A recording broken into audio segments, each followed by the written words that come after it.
तो दोस्तों वीडियो 11 में आपका बहुत बहुत स्वागत है। इस वीडियो के अंदर हम सीखने वाले हैं इफ़ फार्मूला।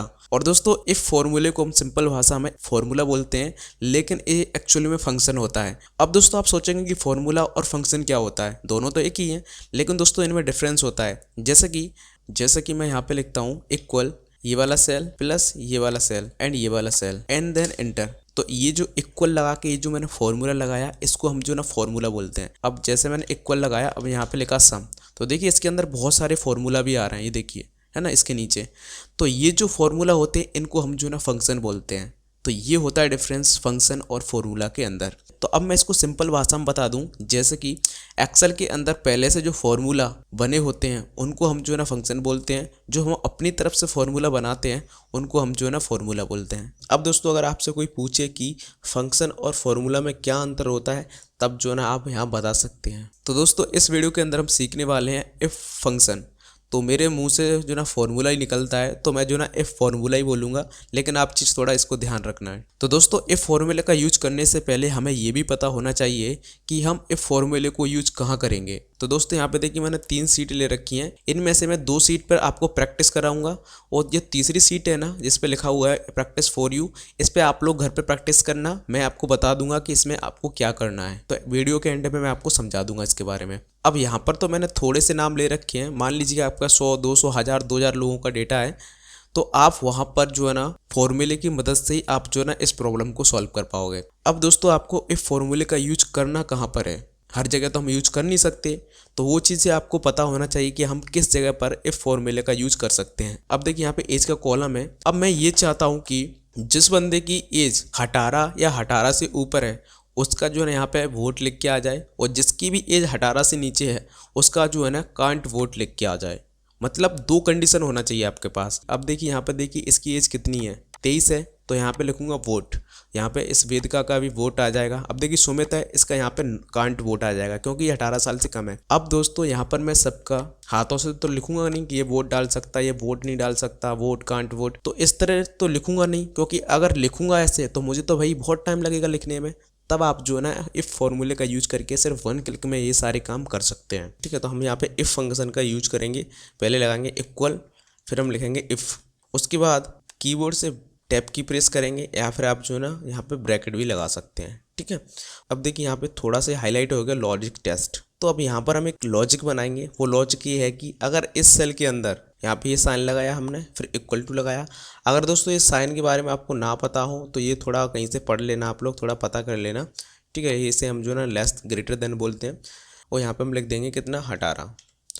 अब यहाँ पे मैंने 18 इसलिए लिखा, अगर ये कंडीशन ट्रू होती है, मतलब अगर ये कंडीशन सही होती है कि 18 से बड़ा है इस सेल के अंदर, तब हम जो है ना कोमा लगा के लिखेंगे वोट। मतलब अगर ये कंडीशन सही होती है तब जो है ना वोट लिख के आना चाहिए। अगर ये कंडीशन गलत होती है, मतलब इस सेल के अंदर 18 से नीचे वाले लोग मिलते हैं, तब हम जो है ना यहाँ कांट वोट लिख के आना चाहिए। और इसको हम जो है ना डबल इन्वर्टेड कोमा के अंदर लिखेंगे, ये चीज़ आपको याद रखना है।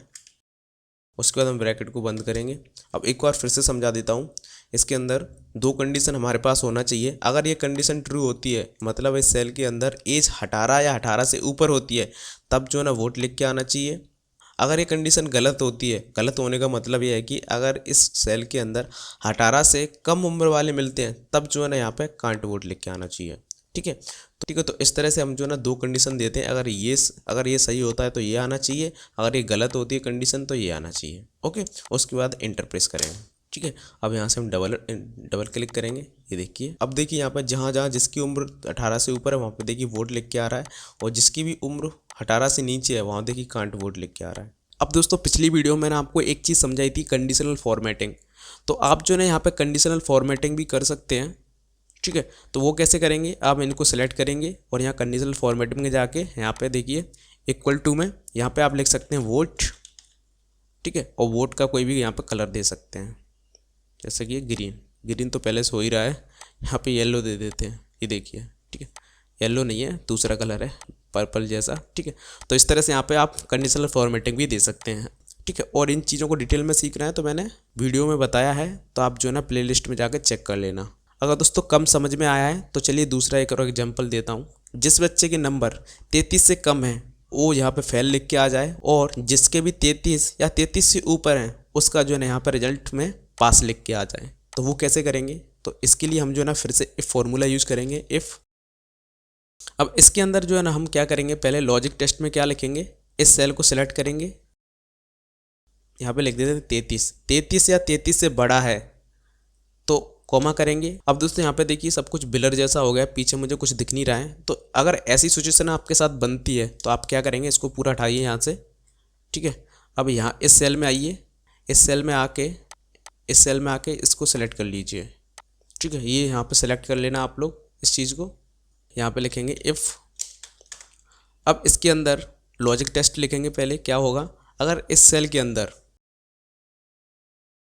33 या 33 से बड़ा है, 33 से बड़ा है तो पहले कोमा लगाएंगे, उसके अंदर जो है ना पास लिख के आ जाए, ठीक है। ये देखिए मैंने डबल इन्वर्टेड कोमा के अंदर लिख रहा हूँ, आप लोग ये गलती मत करना, ओके।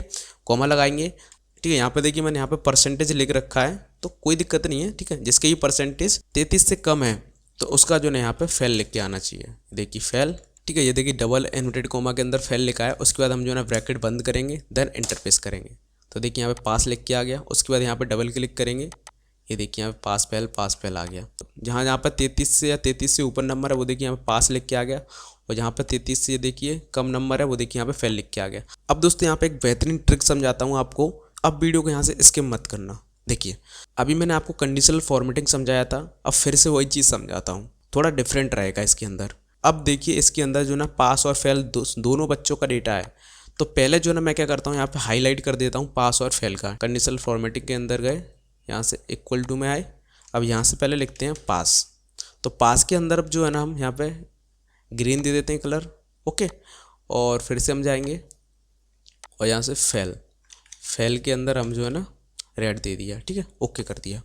अब देखिए जहाँ जहाँ पर पास है वहाँ पे ग्रीन आ गया, और जो फेल था वो देखिए रेड हो गया। इसको हम क्या करेंगे, पूरा सेलेक्ट करेंगे, उसके बाद कंट्रोल टी दबाइए, यहाँ पर देखिए ये चेक होना चाहिए my table has header, okay पे क्लिक करेंगे, ठीक है। ये देखिए यहाँ पे ये फ़िल्टर चालू हो जाता है, मैंने आपको फ़िल्टर पिछली वीडियो में डिटेल में समझाया है।